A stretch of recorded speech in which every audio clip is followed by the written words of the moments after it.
Halo semua, terima kasih sudah berkunjung ke channel Resep Bengkulu. Assalamualaikum warahmatullahi wabarakatuh.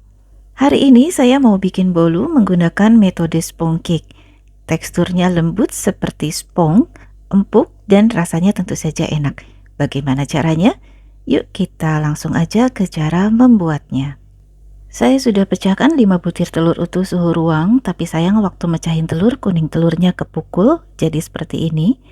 Masukkan juga 150 gram gula pasir, lalu tambahkan setengah sendok teh vanili cair, boleh diganti dengan vanili bubuk.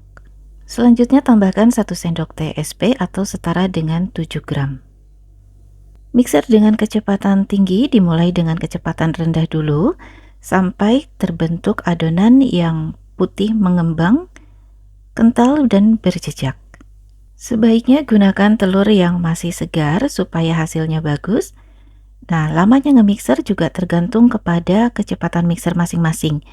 Untuk resep ini saya membutuhkan waktu sekitar 8 menit sampai adonannya putih mengembang, kental berjejak seperti ini. Nah, ini sudah hampir kental berjejak, sebentar lagi mixernya akan kita matikan. Salah satu tanda bahwa adonannya sudah kental berjejak, ketika mixernya dimatikan kemudian pengaduknya diangkat seperti ini, maka akan terbentuk lapisan seperti pita yang meninggalkan jejak di permukaan seperti ini dan tidak mudah hilang. Selanjutnya kita akan masukkan bahan kering. Pertama saya masukkan 1 saset susu bubuk full cream atau setara dengan 26 gram. Saat memasukkan bahan kering wajib diayak supaya mudah tercampur dalam adonan. Selanjutnya saya masukkan 150 gram tepung protein sedang. Saya masukkan sebagian dulu. Untuk mereknya bebas aja ya, boleh pakai merek apa aja sesuai dengan ketersediaan yang ada di rumah. Sebelum mixernya dinyalakan, aduk-aduk dulu sebentar supaya tepungnya nggak berterbangan. Selanjutnya mixer dengan kecepatan rendah sebentar aja asal tercampur, jangan lama-lama. Di video lainnya bisa saja ada cara yang tanpa di mixer, jadi langsung diaduk pakai spatula. Tapi kalau untuk pemula saya sarankan sebaiknya pakai mixer aja supaya lebih mudah. Ini di mixernya sebentar aja ya, asal tercampur. Kalau sudah, selanjutnya kita akan masukkan sisa tepung sambil diayak. Awalnya saya juga sering gagal membuat bolu, terutama saat memasukkan margarin yang sudah dilelehkan ke dalam adonan. Seringkali saya menghasilkan bolu yang bantat. Nah, sekarang saya akan coba tunjukkan kepada teman-teman gimana caranya untuk mengurangi resiko bantat. Seperti tadi, ini kita aduk dulu supaya tepungnya nggak berterbangan saat mixernya dinyalakan. Mixer menggunakan kecepatan rendah sebentar aja asal tercampur, jangan lama-lama supaya nggak overmix. Kalau sudah cukup tercampur seperti ini, selanjutnya kita akan masukkan 150 gram margarin yang sudah dilelehkan dan sudah dalam kondisi dingin. Nah, cara melelehkannya jangan sampai margarinnya terlalu meleleh sampai berbentuk minyak. Cukup seperti ini aja, dilelehkan 90%, lalu akan mencair dengan sendirinya karena sisa panas pada saat proses melelehkan. Sengaja ini margarinnya saya tuang sedikit dulu, kemudian di mixer menggunakan kecepatan rendah. Sebentar aja, ini hanya dalam hitungan detik dan videonya enggak saya potong. Kalau sudah, masukkan sisa margarin leleh, dituang secara perlahan seperti ini, jangan langsung sekaligus. Memang harus sabar ya teman-teman. Aduk sebentar menggunakan pengaduk mixer, kemudian nyalakan dan mixer menggunakan kecepatan rendah sebentar aja, hanya dalam hitungan detik. Di tahap ini saya nggak potong videonya ya teman-teman, jadi teman-teman juga bisa lihat hitungan detiknya itu kira-kira berapa lama. Kalau sudah, selanjutnya pengadukan akan dilakukan menggunakan spatula dengan cara aduk balik seperti ini. Lakukan secara perlahan supaya adonannya tetap bagus dan nggak berubah konsistensinya. Tujuan pengadukan menggunakan spatula untuk memastikan tidak ada margarin cair yang tertinggal di dasar wadah. Karena kalau sampai ada yang tertinggal maka akan berisiko bantat. konsistensi adonannya seperti ini ya teman-teman. Selanjutnya adonan saya bagi dua. Yang bagian ini akan saya tambahkan dengan 3/4 sendok teh pasta coklat atau sesuai selera.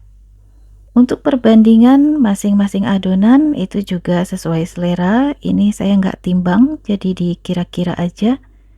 Ini kurang lebih nggak sampai setengah bagian adonan ya. Yang pasti adonan coklat lebih sedikit dibanding adonan putih. Di resep ini saya pakai loyang dengan diameter 20 cm dan tinggi 7 cm. Diberi alas baking paper, kemudian bagian dasarnya dioles margarin tipis-tipis aja. Tuang adonan putih dan coklat bergantian selang-seling. Untuk banyaknya disesuaikan dengan selera aja.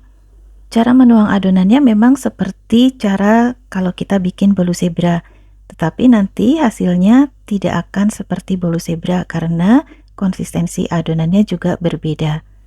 Hentakan loyang beberapa kali untuk mengeluarkan udara yang terperangkap dalam adonan. Kemudian panggang dengan suhu 170 derajat Celcius selama 43 menit. Setelah 15 menit dipanggang, bagian atasnya bisa ditutup menggunakan aluminium foil supaya bagian permukaan bolunya enggak lebih cepat kecoklatan. Panggang sampai matang. Untuk waktunya bisa disesuaikan dengan spesifikasi oven masing-masing. Oke, ini dia teman-teman, bolunya sudah matang. Saat masih panas, kita akan keluarkan dari dalam loyang. Jadi kalau di video sebelumnya saya pakai metode creaming, yaitu dengan mengocok margarin dan gula terlebih dahulu. Nah, di video kali ini saya menggunakan metode sponge cake, yaitu dengan cara mengocok gula dan telur di awal. Untuk hasilnya sama-sama enak, hanya berbeda di teksturnya aja, tetapi kembali lagi disesuaikan dengan selera aja ya. Baik menggunakan metode crimping ataupun metode sponge cake, keduanya sama-sama tidak ribet. Jadi teman-teman boleh pilih mau pakai cara yang mana. Bolunya kita dinginkan dulu dalam suhu ruang sampai betul-betul dingin. Nah, kalau sudah dingin, kita bisa potong bolunya sesuai selera. Satu resep ini bisa menghasilkan 16-20 potong, tergantung ketebalan yang diinginkan. Kalau mau hasil bolunya lebih tinggi, bisa dicoba menggunakan loyang dengan diameter 18 cm. Nah, hasil motifnya seperti ini ya teman-teman, jadi memang tidak membentuk motif zebra. Saya mau bagi bolu ini menjadi 20 potong, jadi saya bagi 4 dulu. Kemudian yang seperempat bagiannya saya bagi menjadi 5 potong. Hasilnya seperti ini ya teman-teman. Tidak terlalu tipis tapi juga nggak terlalu tebal. Nah, untuk motifnya sendiri ini tidak membentuk motif zebra tetapi membentuk ombak. Bisa dilihat ya teman-teman, ini lengkungan ombaknya seperti ini, seperti ombak di pinggir pantai. Untuk motifnya bisa disesuaikan dengan selera juga ya teman-teman, boleh mengikuti cara yang saya lakukan, boleh juga dituang secara acak di setiap bagian selang-seling antara adonan putih dan adonan coklat. Nah, kelembutannya akan terlihat saat kita patahkan seperti ini. Bisa dilihat ya teman-teman, bolunya lembut banget, pori-porinya juga halus, recommended banget untuk dicoba di rumah. Selanjutnya untuk ide jualan, masing-masing potongan bisa dikemas menggunakan plastik OPP. Bagian pinggir yang tipis dipotong dulu supaya lebih rapi. Untuk pembungkusnya saya pakai plastik OPP ukuran 14 x 14,5 cm yang saya bagi dua. Bolu yang sudah dipotong diletakkan secara melintang. Lipat ke arah dalam bagian bawah plastik dan bagian atasnya dipertemukan di bagian tengah. Kemudian rekatkan menggunakan selotip. Lalu lipat bagian atasnya, lipat ke arah dalam, kemudian ditekuk ke arah dalam. Rekatkan lagi menggunakan selotip.